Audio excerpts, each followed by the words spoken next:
Hey, what's up you guys? This is Robin from RB and Vids, and first I'm gonna real quick go over the concept for the Monster Marco theory, and then I'm going to be adding on to it and giving you my analysis.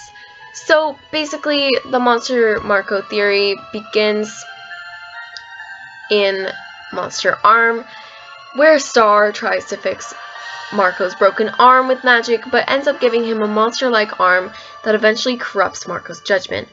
When Star finally defeats this monster arm, it speaks of how it's part of Marco now, and actually compares itself to a virus, indicating that Marco can never fully get rid of it. Another part of the Monster Marco theory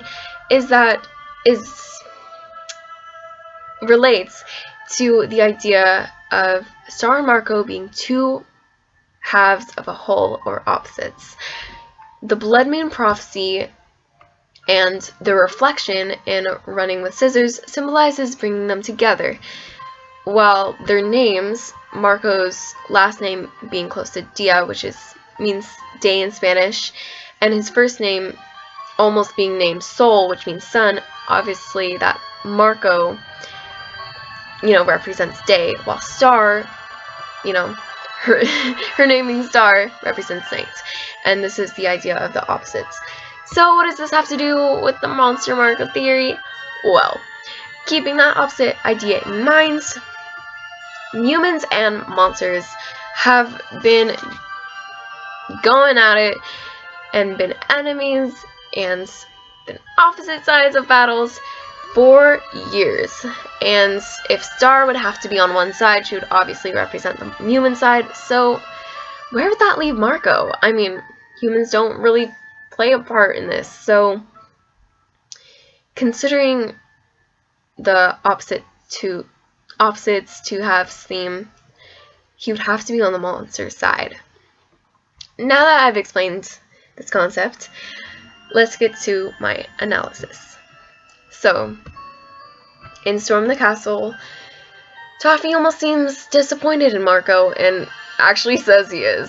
So, what does this mean? Well, remember that Glossaric and Toffee have the ability to predict or to see the future. My theory is that Marco is destined to become leader of the monsters, just like how Toffee was. And here's why. In Storm the Castle, Toffee's face is shown in a mirror above his coat. And in the reflection, Marco is shown in the far background. Then after Star defeats him, Marco's face is in the same mirror, except it's just him and it fills the whole mirror. Now, I think this is a parallel to Battle for Muni, when back in the day, Toffee was leader of the monsters. And actually in Storm the Castle, he took over Ludo's monsters and was leading those monsters. So that's another parallel to, him leading the monsters. But anyways, Marco's in the background of the reflection, and I think that means that Marco destined or set in stone to become leader of the monsters, just like Toffee. And that's why he's in the reflection, because he's in his fate. It's fate! Okay. So then Star defeats Toffee, just like Storm the Castle, and then Marco's reflection. Well, what does this mean? Like I said before, my theory is Marco becomes head of the monsters, just like Toffee. So, taking a look at Red Belts, Marco's nightmare is lit in a green lighting that, covers it. It's all green and black. And we all know green is the color for Toffee, or, evil magic. So I think this dream is representing some place inside Marco that's very dark, that's in his subconscious that he's not aware of. Because throughout this dream, he seems pretty confused, like he doesn't know what's going on. So then it shows Star acting like a banshee, and I'm thinking this, relates to the concept of inner demons and what that means for Marco. So then Marco sees his locker, and he's like, I don't know my combination! And he tries to open the locker, but he can't, and then it starts rattling. So the idea of a locker is somewhere where an individual keeps their stuff, and it's like a private place. So for Marco, this represents somewhere deep inside him that's private and locked up that he does not have access to, but there's something else being locked inside. Now then, it breaks, and it shows Marco, or so we thought.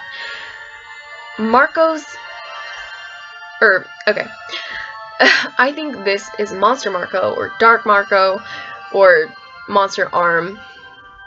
This is what this purple Marco is, because like the Monster Arm, Marco is purple.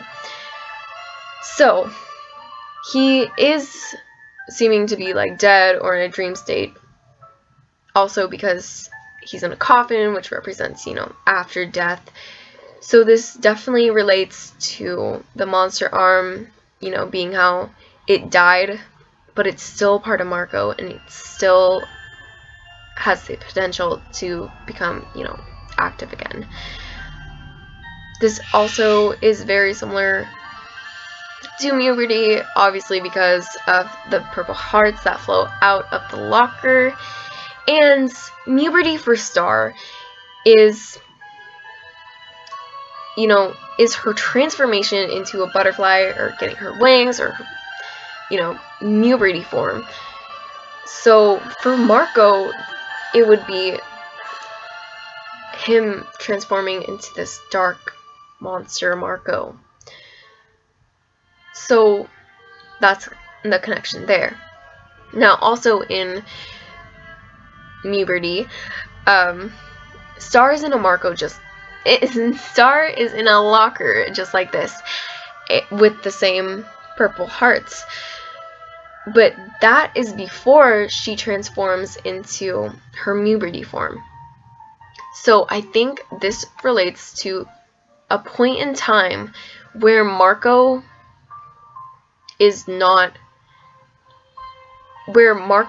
monster inside him hasn't taken him over yet.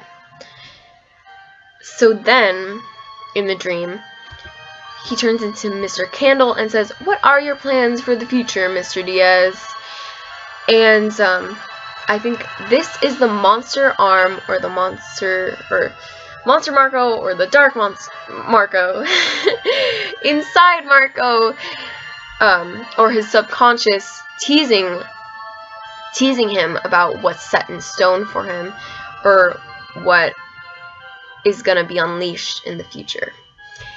So there's some other episodes with foreshadowing, like all the way back in Cheer Up Star, which remember is the episode right after Monster Arm, where a new monster grabs hold of Marco with his arm, and I think this represents the Monster Arm still being alive inside of Marco, or potentially grabbing hold of him in the future. So we find out that this monster's name is Man Arm, which is quite a lot sounding like Monster Arm. So there's definitely a parallel between them. And note that both of their arms, or this monster's monster arm is its right arm, which is also the one that got transformed in Monster Arm. And then there's also a heart on him, which is very much like the hearts that Star, has on her creatures that she creates. Like, there's a heart on each of the laser puppies. And I think this symbolizes that it's a relation to Marco's monster arm, because that monster arm was created by Star.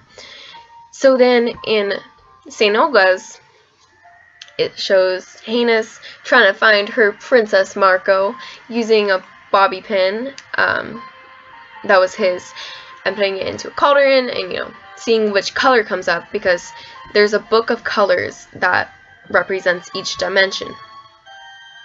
So it shows that green, the cauldron turns green, and it shows that green equals Earth dimension and pink equals Muni dimension. This is obviously a parallel to Marco and Star, but the thing is that we all know from season 2, green magic is bad and pink magic is good. So I think there's that the two halves of the whole, in that Marco is the dark half, just like the wand, which was in season 2. So that also relates to my new wand, the whole concept of the episode, which is introducing this new wand, with a dark side. Now, Marco gets locked in the closet, which is a pitch black closet. He can't even read without light, from Glossoric's head crystal, and Star's on the light side. Now, it's very, very much like the wand that is also introduced in that episode, and it's definitely not a coincidence.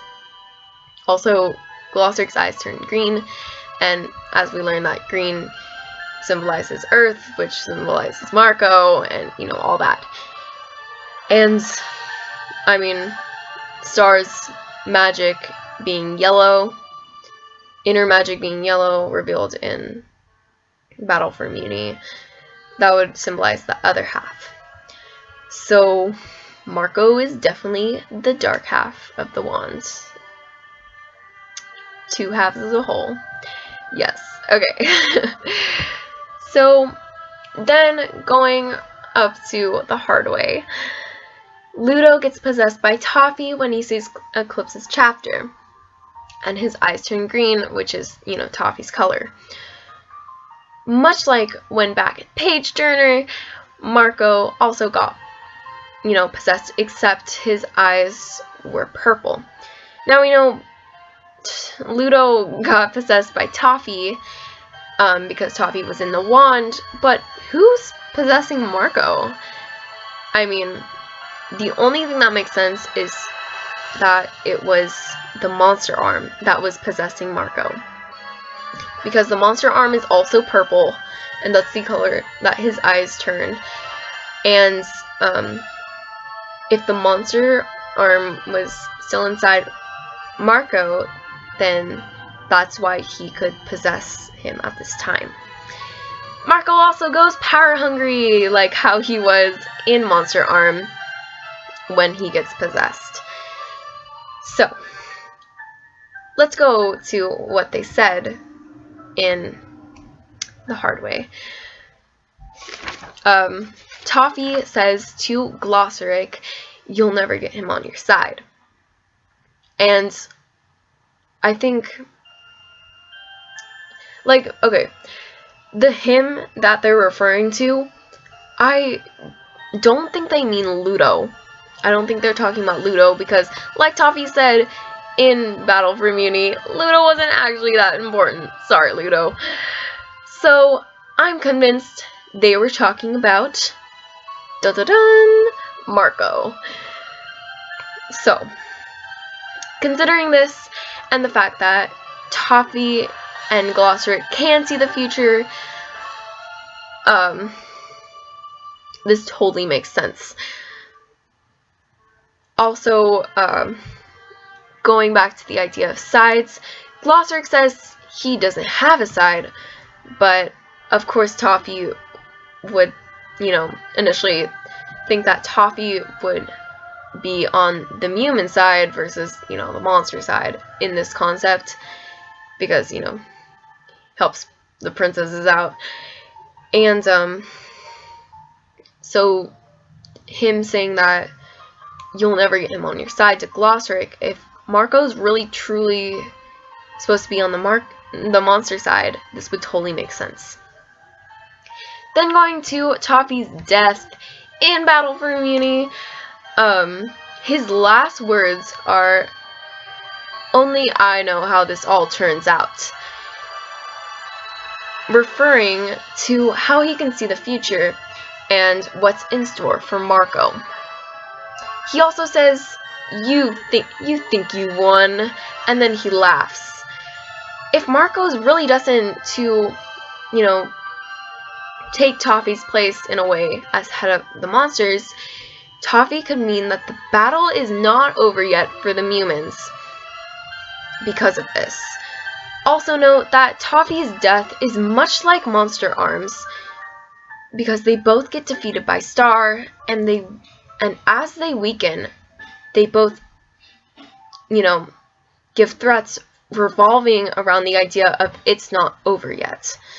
This parallel can indicate that they are both speaking of the same event when the monster arm takes over Marco. Look, I know that this theory can be hard to believe. I'm having trouble myself, because Marco is very sweet, and this isn't like his character at all to potentially go dark.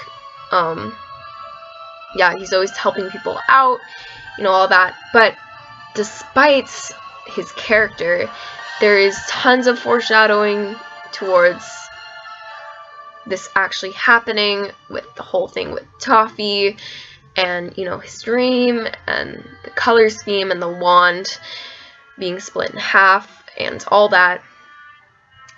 But that's just foreshadowing. That might not mean anything, but what does mean something is what actually did happen. When Marco did get possessed, and he turned dark pretty fast, despite all of this, his character, this actually happened. So in these two instances, the monster arm never fully took over. So what happens when the monster arm does actually fully take over? It's going to take Marco over completely, and it's probably going to take a lot more to pull him out of that state. So that, and the foreshadowing, I would say there's sadly a good chance that Marco could become dark, but it would be a big twist, and I would be really excited for it. That is all I have for this video. So if you have your own take on this information, or you just have something to say, go ahead and comment down in the section below. And if you liked this video, make sure that you leave a like, because it helps me out, and subscribe to stay tuned to my next series. Bye!